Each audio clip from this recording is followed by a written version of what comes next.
This company is established in 2020. So it's a newly established company, but we have very strong R&D and performance.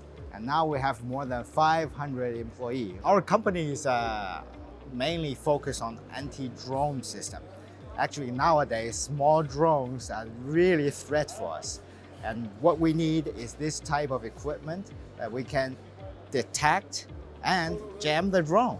And also, apart from the anti-drone system, we'll have some detection system like spotter. We will integrate the camera, radar, and RF system together in a pole. And also, we'll have a sentry, which one is a building-mounted equipment that will combine of EOIR, radar, and also the jamming system all together.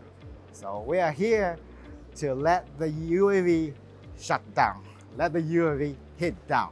So that's our job, to make ourselves more safe.